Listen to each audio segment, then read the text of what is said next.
Every family has one secret nobody is allowed to mention, and in ours, it was a chair. That realization came to me on a rainy Thursday evening as the Harrison family gathered for another formal dinner inside the old estate. The dining room looked exactly as it always had. Crystal chandeliers hung above the long oak table. Firelight flickered across polished wood. Rain tapped softly against the tall windows overlooking the dark grounds. From the outside, it was a picture of tradition. From the inside, it felt like something else entirely. I sat at the far end of the table, where I usually sat, quietly observing. Isabel poured wine beside David, who looked exhausted before the meal had even begun. Ethan stood near the staircase, speaking with James while Eleanor remained beneath the chandelier, her hands folded tightly in her lap. Victoria directed conversations with the confidence of someone accustomed to being obeyed. Nothing seemed unusual until Ethan noticed the chair. It sat halfway down the table between Eleanor and David. Unlike the others, it remained empty. No plate, no glass, no place setting, just an empty chair. Who usually sits there? Ethan asked casually. The question should not have mattered. Yet the effect was immediate. The room fell silent. Not gradually. Instantly.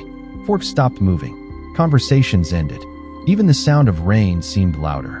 Ethan looked around the table, confused by the reaction. "I was only asking," he said with an awkward smile. Nobody answered. Victoria reached for her wine glass. Isabel suddenly became interested in rearranging napkins. David stared down at the table. Only Eleanor reacted differently. Her face lost color. For a brief moment, she looked frightened. Then she lowered her eyes and said nothing. The conversation eventually resumed, but it never truly recovered. The empty chair remained at the center of the room like a ghost nobody could acknowledge. Throughout dinner, I caught people glancing toward it when they thought nobody was watching. Ethan noticed it too. The more they avoided the question, the more curious he became. Later that evening, as guests drifted toward the library and others lingered near the fireplace, I remained alone in the dining room. The chair was still there, empty, waiting. I walked closer and ran my hand across the worn wood of its backrest. It was not dust-covered. Someone cleaned it regularly. Someone expected it to matter. As I stood there in the silence of the old house, a strange feeling settled over me. That chair had not been left empty by accident. It was being saved for someone.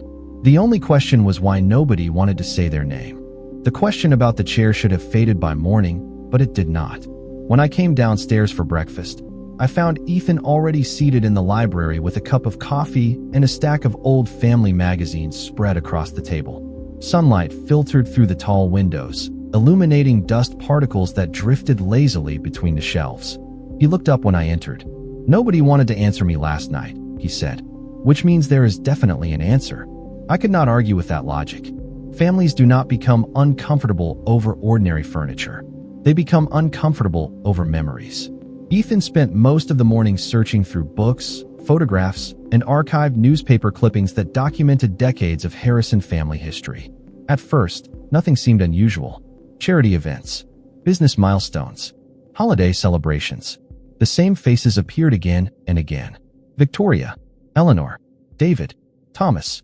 Occasionally, even James could be spotted in the background of old photographs. Then Ethan stopped turning pages. "Come look at this," he said. I joined him beside a large album that appeared to be nearly 30 years old. The photograph showed the family gathered on the lawn during a summer celebration. Everyone looked younger. Eleanor was smiling. Victoria stood near the center of the group. David appeared as a child. At first glance, it looked completely ordinary. Then I noticed the empty space. There was a gap between Eleanor and Victoria. Not a natural gap, a missing space. The composition of the photograph felt wrong, as though someone had been removed. Ethan turned the page. Another photograph. The same thing. Different event. Same missing space. He turned another page. Again, the same strange absence appeared. Someone had carefully cut a figure from multiple photographs. Not carelessly, deliberately. We spent the next hour examining every image in the album. The pattern never changed. Wherever the missing figure had once appeared, traces remained. A shoulder, a hand, the edge of a child's sleeve. Enough to prove someone had been there. Not enough to reveal who. Around noon, Eleanor entered the library. The moment she saw the album on the table, she froze. Her eyes immediately settled on the photographs. Then she looked at Ethan. "Where did you find that?" she asked quietly. Ethan held up the album. "Who was removed from these pictures?" The color drained from her face. For several long seconds, she said nothing. Then she carefully closed the album with trembling hands. "Some stories belong in the past," she whispered.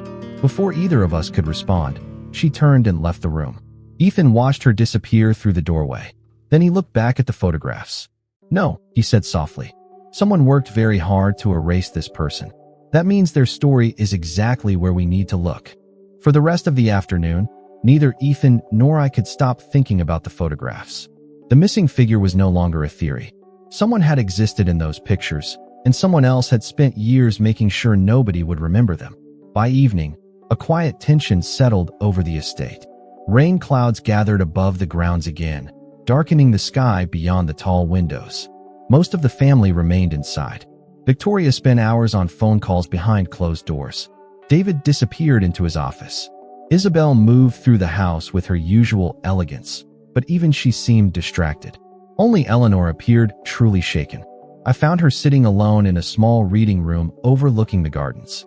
A letter rested in her lap. She quickly folded it when she saw me. "You cannot keep protecting a secret forever," I said gently. Eleanor looked toward the window instead of answering. Her eyes seemed fixed on something far beyond the estate grounds. "Some secrets stop belonging to you," she finally whispered. "They become part of everyone else's life." Before I could ask another question, she stood and quietly left the room. That night, Ethan continued his search. Around 10 o'clock, he called me to the library. Several albums were spread across the long wooden table. "Look at this," he said. He pointed toward a photograph from nearly 28 years earlier. A family gathering near the lake house. The same missing space appeared again. This time, however, something had escaped whoever altered the image. Near the edge of the frame, a child's hand remained visible. Wrapped around the wrist was a small bracelet. We searched through dozens of additional photographs. Eventually, we found the same bracelet in another image. Then another. It became the only consistent clue connected to the missing child. Silver. Thin. Distinctive. As midnight approached, James entered the library carrying a tray with coffee. He noticed the photographs immediately. For a moment, his expression changed. It was subtle, but Ethan saw it. "You recognize the bracelet," Ethan said. James remained silent. "Who did it belong to?"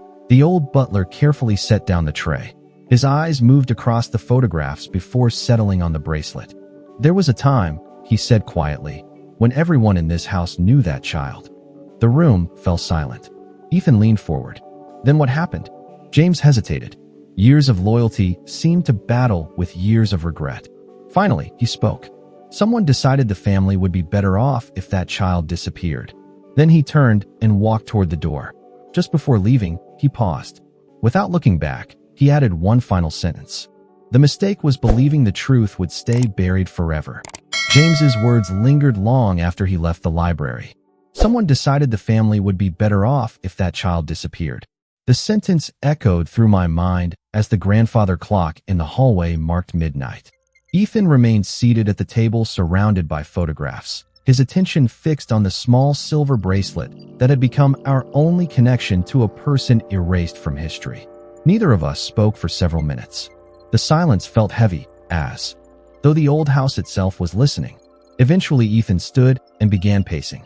"If everyone knew the child," he said, "then someone had to explain where they went." It was a simple observation, but an important one. Families create stories when they cannot accept the truth. The next morning, I found Eleanor in the estate chapel, a small room rarely used except during weddings and memorial services. Sunlight streamed through stained glass windows, painting soft colors across the wooden pews. She sat alone near the front, holding the same folded letter I had seen the day before. This time, she did not hide it when I approached. Her eyes looked tired, not from age, but from carrying something too long. "You knew the child?" I said quietly. Eleanor closed her eyes. For a moment, I thought she might finally tell me everything. Instead, she opened the letter and stared at the faded handwriting. "There are mistakes that can be corrected," she said softly, "and there are mistakes that grow roots." I sat beside her. Was the child taken away? Her grip tightened on the letter. "No," the answer came immediately. Too immediately. Then what happened? Eleanor looked toward the stained glass window. The family chose a different future. Before I could ask what that meant, she rose from the pew and walked away. The letter remained behind. I picked it up after she disappeared through the doorway. Most of the writing had faded, but one line remained visible near the bottom of the page. Return this to its rightful place. No signature, no explanation, just a single sentence. Later that afternoon, Ethan and I searched the archives again. Near the back of a storage cabinet hidden behind decades of financial records, we discovered a small wooden box. Unlike the others, it was locked. A brass plaque attached to the lid contained only a date from 27 years earlier. Ethan ran his fingers across the metal. "This cannot be a coincidence," he said. I agreed. Somewhere between the empty chair, the missing photographs, Eleanor's letter, and the locked box, a story was waiting to be uncovered. And for the first time, I began to suspect that the missing child had not simply vanished from the family. The family had vanished from the child. The locked box occupied our attention for the rest of the day. Ethan tried every obvious possibility. Dates connected to family anniversaries, estate addresses, initials. Nothing worked. By evening, the storm that had threatened all afternoon finally arrived. Rain swept across the grounds while wind rattled the tall windows of the library. The old mansion seemed to settle deeper into its secrets. Ethan sat at the long wooden table, studying the brass plaque again and again. I was reviewing a stack of archived documents when James quietly entered the room carrying coffee. His eyes immediately found the box. For the briefest moment, I saw recognition. Then it was gone. "You have seen this before," Ethan said. James remained silent. "I have seen many things in this house," he replied carefully. Ethan slid the box toward him. "Then tell us what this means." James stared at the date engraved on the plaque. His expression softened with something that looked remarkably like sadness. "That was the year everything changed," he said. Before either of us could press further, he placed a small key on the table. Neither of us had seen him remove it. "Where did you get this?" Ethan asked. James looked toward the rain-covered windows. "Some doors stay closed because people are afraid of what is behind them. Some boxes are the same." Then he left without another word. The key fit perfectly. Ethan and I exchanged a glance before opening the box together. Inside we found no jewelry, no money, no legal documents. Instead, there was a small collection of personal items. A child's drawing, a faded birthday card, several photographs that had never been altered, and at the bottom, wrapped carefully in tissue paper, was the silver bracelet. The same bracelet we had seen in the photographs. Ethan picked it up carefully. Attached to the clasp was a tiny engraved tag. Years of wear had almost erased the lettering, but under the library lamp, we could still make out a name. Not a full name, only a nickname. Lily. We both froze. Neither of us recognized the name from any official family records. Yet someone had preserved these belongings for nearly 3 decades. Beneath the bracelet lay one final item, a folded hospital discharge form. Most of the information had faded with time, but one line remained legible. Patient transferred under guardianship authorization. Ethan read it twice. Then a third time. The room suddenly felt colder. The missing child had not vanished into mystery. Paperwork existed. Decisions had been made. Someone had arranged for a child to leave. And for the first time, we had a name. The discovery of the name changed everything. Until that moment, the missing child had been an idea, a shadow moving through old photographs and unfinished conversations. Now there was a name, Lily. It was not much, but it was enough to transform a mystery into a person. The following morning, Ethan and I carried the hospital discharge form to Sophia. She arrived at the estate shortly after sunrise and spent nearly an hour examining every detail. The document was incomplete, but several reference numbers remained visible. "These are administrative tracking codes," she explained. "If corresponding records still exist, they may lead us to whoever authorized the transfer." For the first time in days, we had something concrete to follow. By afternoon, Sophia returned with troubling news. The hospital itself no longer maintained records that old, but several archived legal filings remained accessible through private channels. One filing immediately caught her attention. It referenced a guardianship reassignment completed only weeks after the date engraved on the box. The beneficiary's identity had been sealed. The names of those involved had been redacted, yet one signature remained visible. Thomas, the family attorney. Ethan stared at the document in disbelief. He knew. Sophia nodded slowly. At least part of it. That evening, we requested a meeting. Thomas received us in his law office overlooking the city skyline. Floor-to-ceiling windows reflected the fading light as he listened quietly to our questions. When Ethan placed the discharge form and the bracelet on the desk, the old attorney closed his eyes for several seconds.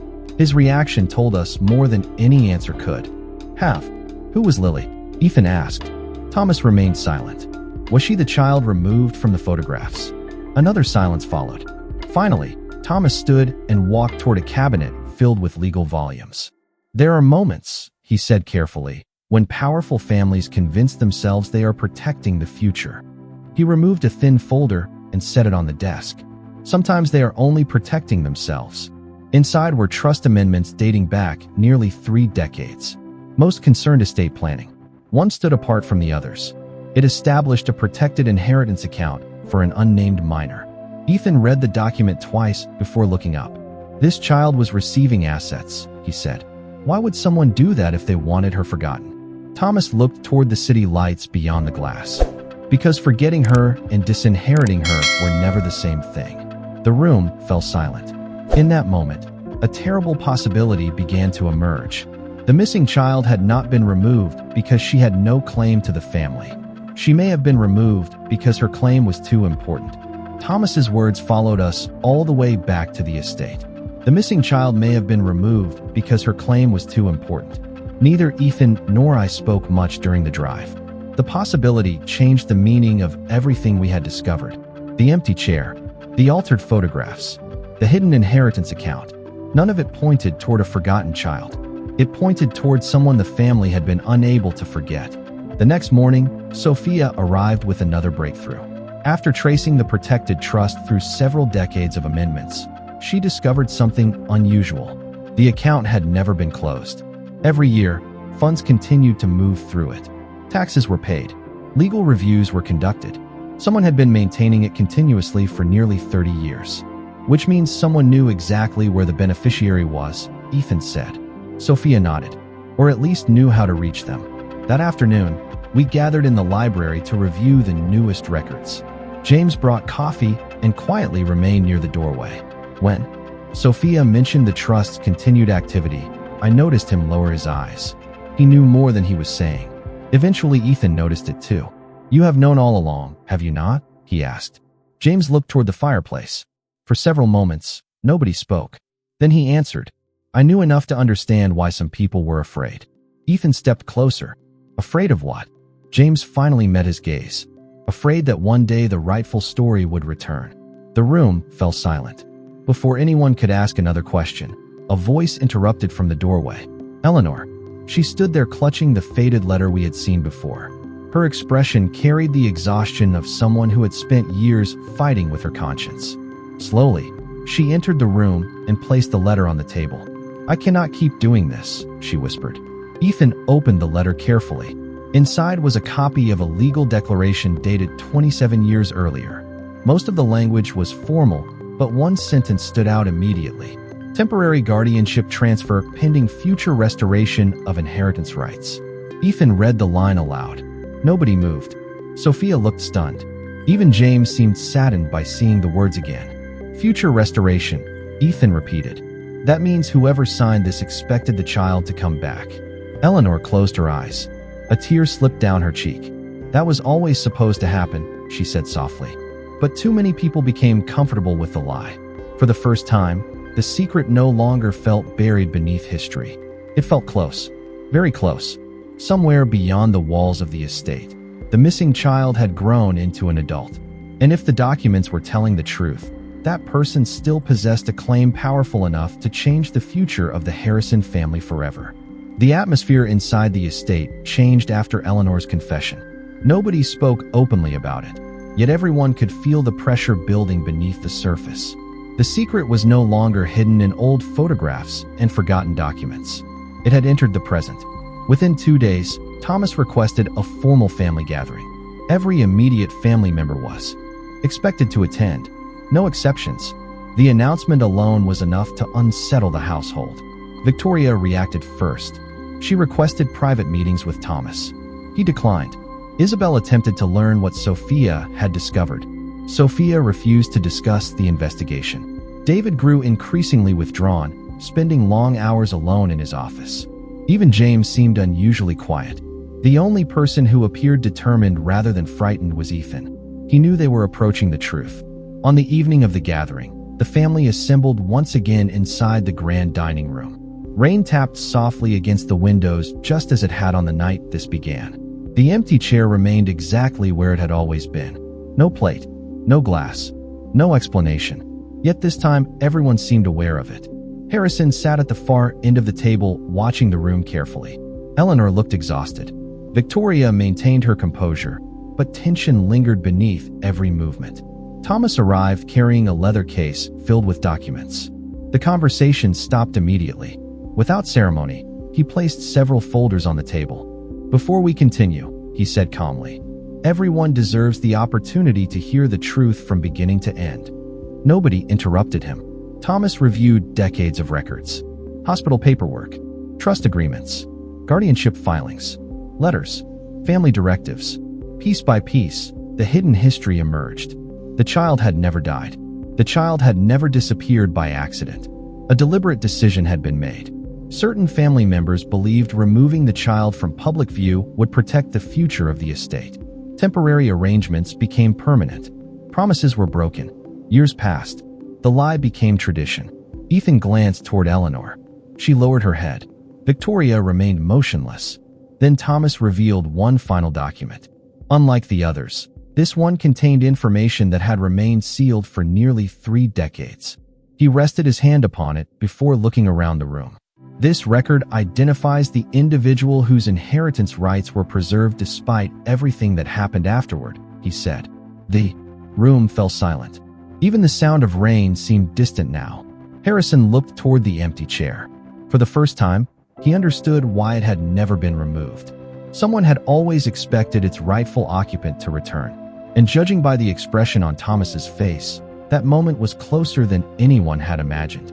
Nobody moved after Thomas spoke. The documents rested on the table like pieces of a life that should never have been separated. Rain continued against the windows while silence settled over the dining room. Then Thomas opened the final file. Slowly, he removed a single document and placed it beside the empty chair. This record was sealed under legal authority for nearly 3 decades, he said.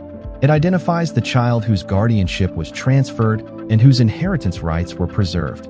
Ethan stared at the page. David looked as though he had stopped breathing. Eleanor closed her eyes. Victoria remained perfectly still. Thomas continued. The child known in family records as Lily was removed from the estate under the promise that her position within the family would one day be restored. He paused before looking around the room. That promise was never honored. No one spoke. The truth had finally become impossible to avoid. Years earlier, when questions surrounding succession threatened to divide the family, certain decisions had been made behind closed doors. Adults convinced themselves they were protecting stability. They convinced themselves they were protecting the future. Instead, they erased a child from that future. The photographs were altered. Stories were rewritten. Traditions replaced facts. Yet the legal protections remained because even those responsible understood one thing. The child's claim could never be completely removed. Eleanor finally stood. Tears filled her eyes. She was supposed to come home, she whispered. Every year, I believed we would fix it. Every year, we waited too long. David lowered his head. Victoria looked away for the first time all evening. The confidence she carried for decades seemed to disappear. Then Thomas revealed the final truth. Lily was alive.